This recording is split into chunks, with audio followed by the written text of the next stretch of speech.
किसान भाइयों, मौसम और हवाओं का जीव जंतुओं के साथ साथ पेड़ पौधों के ऊपर भी काफ़ी कुछ प्रभाव पड़ता है। जैसा कि इस समय अभी आज की तारीख 28 अप्रैल है और आज पूर्वा हवा बहुत अच्छे से बह रही है। इससे पहले जो है कल मौसम में हवाओं का जो रुख था वो बिल्कुल शांत था और इससे पहले जो है काफ़ी तेज़ी से पछुआ हवा बह रही थी। तो पूर्वा हवा चलती है, कभी पछुआ हवा चलती, तो इसका हमारे शरीर पर, पेड़ पौधों पर और जो खेत में लगी हुई फसलें हैं इन पर क्या क्या प्रभाव पड़ता है, इसके बारे में आज हम आप लोगों को बताएंगे। और इन प्रभाव को आप किस तरीके से कम कर सकते हैं, आप अपने फसलों में होने वाले इसके जो बुरे प्रभाव होते हैं उसको किस तरीके से दूर कर सकते हैं, इसकी भी जानकारी हम आपको वीडियो में देंगे। तो किसान भाइयों, जैसा कि जो पछुआ हवाएं चलती हैं उसमें जो है नमी की मात्रा काफ़ी कम होती है। जो पछुआ हवाएं चलती है उधर से जो समुद्र की दूरी है काफ़ी अधिक हो जाती है। तो जब पछुआ हवाएं चलती हैं तो यहाँ पर जो रेगिस्तान का क्षेत्र पड़ता है, राजस्थान का क्षेत्र पड़ता है, वहाँ से काफ़ी इसकी नमी कम हो जाती है और आते आते उसमें नमी धीरे धीरे कम होती रहती है।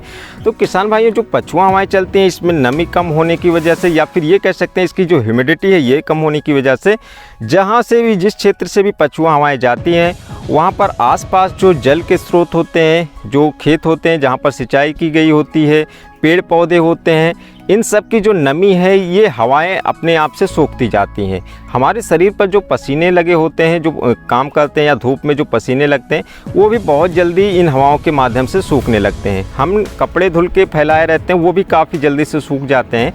तो पछुआ हवाओं का ये प्रभाव होता है। अब बात करते हैं पूर्वा हवाओं का। जो पूर्वा हवाएं चलती हैं ये बंगाल की खाड़ी से निकलती हैं और यहाँ पर जो मानसूनी हवाएं उठती रहती हैं, इसकी वजह से हवा में नमी की मात्रा अधिक होती है, मतलब कि हवा की जो ह्यूमिडिटी है ये अधिक होती है।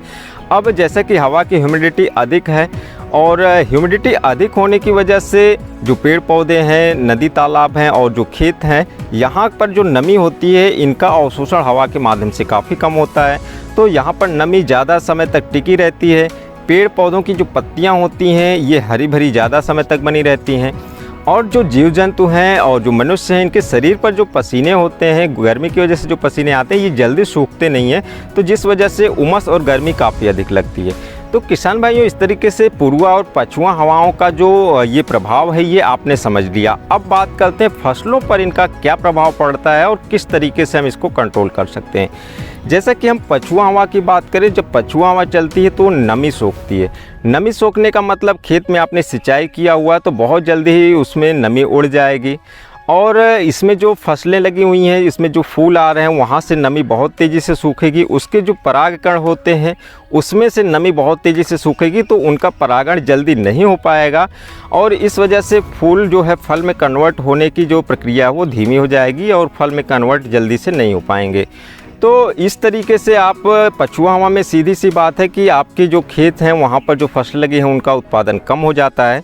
तो जैसा कि पछुआ हवा की वजह से जब उत्पादन कम हो जा रहा है तो मंडी में भी कम सब्जियां जाएंगे, तो मंडी में जो सब्जियां होती हैं उनका रेट काफ़ी बढ़ जाता है। जैसे इस समय की बात करें तो अभी कल परसों में मंडी में सब्जियों का रेट काफ़ी अच्छा हो गया था और बैगन अभी जो है 50-60 रुपये केजी बिक रहा है।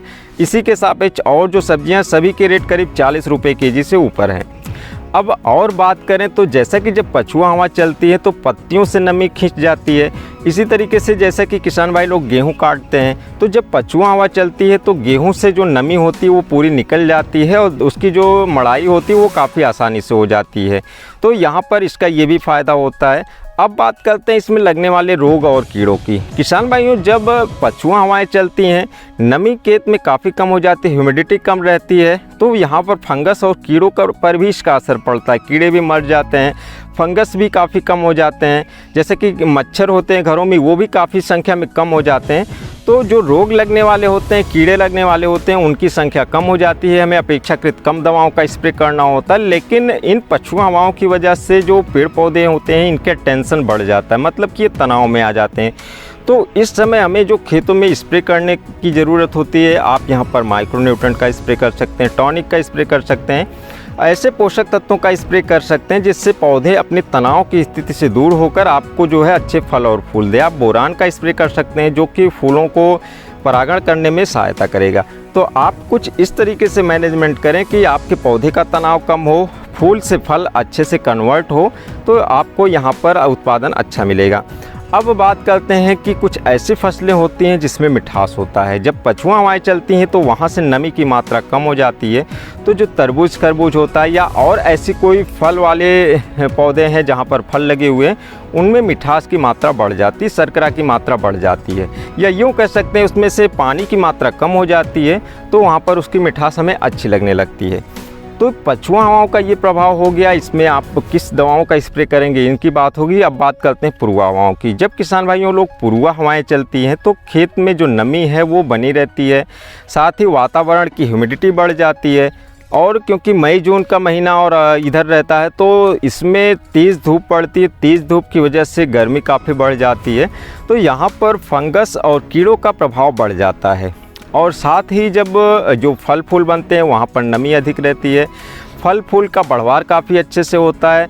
तो इस तरीके से फूल से फल बनने की प्रक्रिया काफ़ी अच्छी होती है, और जो फल बने रहते हैं उनका बढ़वार भी काफ़ी अच्छे से होता है। तो यहाँ पर हमें जो हम फसलों की तुड़ाई पछुआओं में 3 दिन के गैप में करते थे, 4 दिन के गैप में करते थे, वहाँ पर अब हमें 1 ही दिन के गैप में या 2 दिन के गैप में फलों की तुड़ाई करनी पड़ेगी। नहीं तो ऐसा होगा कि जो फल के साइज़ है वो काफ़ी बढ़ जाएंगे और मंडी में हमें इसका अच्छा रेट नहीं मिलेगा।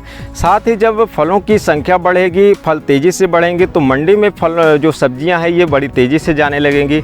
सब्जियों की मात्रा अधिक हो जाएगी, डिमांड कुछ कम होगी, तो सब्जियों का रेट गिरने लगेगा। और साथ ही यहाँ पर हम मिठास वाले फलों की बात करें, पपीता है, केला है और तरबूज खरबूज है, इन सब की बात करें तो जो पूर्वा हवाएं चलती हैं तो उन फसलों की मिठास कम हो जाती है। तरबूज खरबूज के बारे में हमें विशेषकर ये ध्यान रखना होगा कि जब पूर्वा हवाएं चल रही हों तो हमें इसकी तुड़ाई को थोड़ा डिले कर देना चाहिए, क्योंकि जब पूर्वा हवाएं चलेंगे तो यहाँ पर इसका मिठास कम हो जाएगा और मंडी में इसमें आवागमन भी बढ़ जाएगा, तो इसका रेट भी डाउन होगा। तो यहाँ पर हमें इस बात का ध्यान रखना है कि जब पूर्वा हवा चल रही हो, सब्जियाँ तेज़ी से बढ़वार कर रही हों, तो वहाँ पर हमें छोटी सब्जियों की तुड़ाई करनी है, क्योंकि जब मंडी में अधिक सब्जियाँ होंगी तो जो क्वालिटीदार सब्जियाँ होती हैं उनकी डिमांड अधिक रहती है। खीरा हमें छोटे में ही तुड़ाई करना, लौकी छोटे में ही तुड़ाई करना है, तो इस तरीके से हमें इन बातों का ध्यान रखना है। साथ ही अब यहाँ पर फल फूल अच्छे से बन रहे हैं, ग्रोथ उनका अच्छे से हो रहा है, हमें जो स्प्रे करना है, हमें कीड़ों का कंट्रोल करना है। कीड़े और फंगस और इस तरीके से जो बीमारियां आती हैं इनका कंट्रोल करना है। तो पूर्वा हवा जब चल रही है तो वहाँ पर हमें कीटनाशक दवाओं का और फंगिसाइड का इनका स्प्रे पर ध्यान रखना है। तो यदि हम बदलती हुई हवाओं के हिसाब से इन फसलों की हेल्थ को समझते हैं, इसमें क्या चीज़ की ज़रूरत है इन सब को समझते हैं, तो हम यहाँ पर दवाओं का, कीटनाशक का, टॉनिक का कब हमें किस तरीके से स्प्रे करना है और हमें फलों को कब तुड़ाई करनी है, किस अवस्था में तुड़ाई करनी है, मंडी में हमें अच्छा रेट कैसे मिलना है, इन सब बातों का ध्यान रखते हुए आप अपने फसलों का प्रबंधन अच्छे से कर पाएंगे। साथ ही मंडी में इसका आपको अच्छा रेट भी मिलेगा। तो किसान भाइयों, यहाँ पर काफ़ी कुछ हमने जानकारी देने का प्रयास किया है और काफ़ी कुछ जानकारियाँ छूट भी गई होंगी, तो कमेंट बॉक्स में आप कमेंट करके जो जानकारी चाहते हैं वो आप हमसे पूछ सकते हैं। और फिलहाल हमारी आज की इस वीडियो में बस इतना ही, और मिलते हैं एक नए वीडियो में नए कंटेंट के साथ। तब तक के लिए नमस्कार।